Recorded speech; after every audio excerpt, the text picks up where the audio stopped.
Hi, I'm sitting on a porch in the middle of the Escambray Mountains at this wonderful medicinal finca, and I think we have discovered one of the greatest medicine women of Cuba. El Museo del Sitio de Plantas Medicinales Gallego Otero se funda como sala anexa en el año 2004 para el rescate de todo el saber tradicional y popular que poseía el gallego Otero. Aunque siempre crecimos, bueno, como padre e hijo, crecimos uno al lado del otro viendo el accionar de desarrollo que el gallego venía teniendo y los resultados con la medicina natural y tradicional. A partir del año 90 él estaba muy preocupado con la situación del relevo, que podía darle continuidad. Si algún día él faltara, alguna persona debía de darle continuidad a este saber. En el 2012 ya el gallego fallece. Esos primeros 6 meses, el año, estos primeros 2 años han sido como que nos falta algo, como que necesitamos eso espiritual, esa persona que estaba, que nos daba el consejo, que nos decía no tomes ese camino, ven por aquí. Y realmente hemos tenido que crecernos pensando en cada cosa que nos motivaba, que nos decían aprendan para cuando yo no esté, tienes que hacerlo cuando yo no esté. En ocasiones te digo que yo pienso, cuando voy al campo a buscar una planta para un paciente, para una enfermedad, digo cómo mi papá resistía con la edad que tenía, 84 años al morir, cómo él resistía con estos caminos, estas lomas, con el esfuerzo físico que hay que hacer, y realmente me crezco ante cualquier problema por esa sensibilidad humana que poseía. Nuestra zona, bueno, una zona con un microclima, con características muy beneficiosas para estas áreas de rotación y cultivo, que también son áreas donde se le da una continuidad a la forma de los tipos de suelos que se utilizan, de la preservación de esas propias especies y cómo con los desechos de las propias plantas son las que vamos trabajando y abonando nuestro suelo. Es decir, el museo es completamente un museo ecológico, es decir, no se utilizan productos químicos, estamos hablando de la salud del pueblo, que seguimos utilizando todo este tipo de conocimiento del gallego. El gallego, bueno, le explicaba, el gallego hace 2 años que falleció, pero se sigue, preparó, como decimos, el terreno, preparó el camino para darle continuidad a toda esta tradición familiar. Esta es la casa expositiva del museo, de barro, piedra, zinc, una casa típica del campesinado cubano, una muestra de cómo vivía el gallego en esta zona de la montaña. La primera sala, esta sala está dedicada a la historia de la comunidad de la Sierrita como lugar donde está enclavado el museo. Es decir, como comunidad con un desarrollo y una vida cultural muy consolidada y, bueno, objetos donados por la propia comunidad. Esta es la sala de historia del científico popular gallego Otero, donde están o se muestran varios de los reconocimientos, los premios.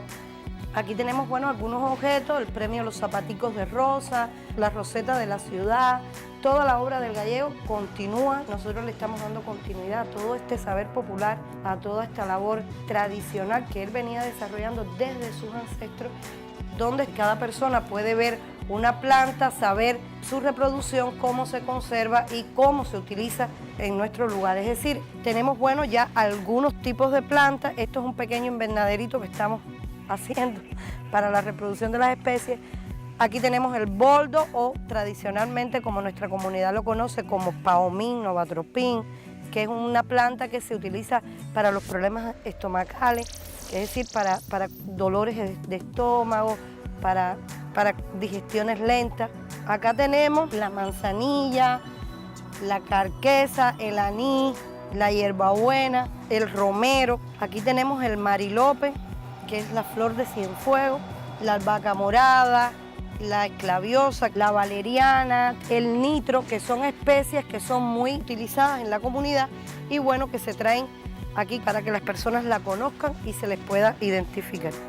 Luego del fallecimiento del gallego, las personas pensaron que todo eso se había perdido. Realmente se le dio continuidad a la obra porque para eso nos preparó, nos capacitó y nuevamente estamos teniendo un promedio de 10, 15 personas diarios, aunque el paciente venga con un diagnóstico que haya dicho el médico, ¿no?, que le haya certificado un especialista.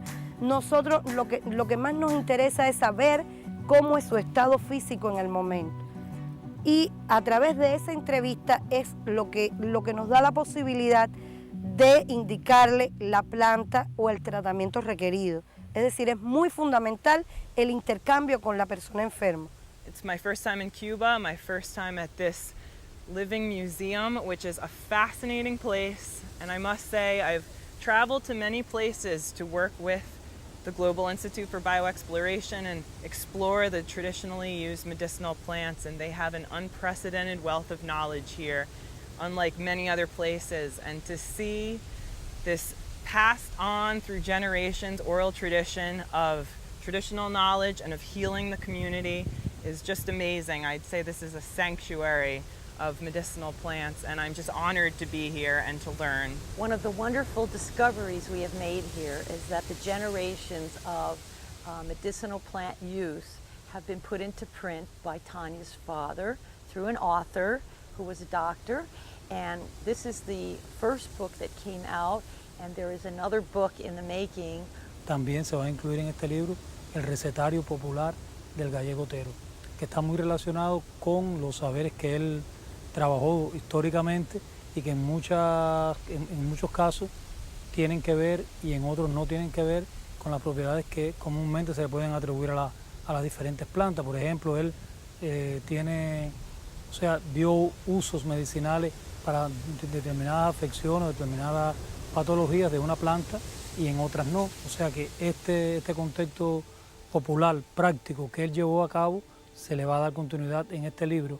Y vamos a mostrar también en el libro un catálogo con las principales especies endémicas de aquí de Cuba que se están empleando aquí en la finca y que forman parte de las cerca de 300 especies que hay en este lugar. In addition, we are going to do a story on the history of this wonderful medicine garden, as well as the biographies of all the people that have been involved. And we understand that many of the Cuban doctors and nurses and health practitioners come here to be educated about how best to use the plants in their health care. We have developed a set of rapid field deployable assays or tests that we can look at the medicinal properties of these plants, including antibacterial, antifungal, antihelminthic, anti-diabetic, and a whole host of activities. So we can actually come with these very simple, safe, non-hazardous tools, very cost-effective, and bring them right here in the field, work with local people, students, traditional healers, professors, and demonstrate the activities of these plants so we can validate the medicines and also get people excited about the fact that these plants have real potential and value for human health. We hope to share and exchange with the people of Cuba so that we can give to the world all these treasures. Cuba has just a wonderful history of using medicinal plants for their health and preventative medicines out of need. And here we may have some things that will be the start of 21st century help for the entire world.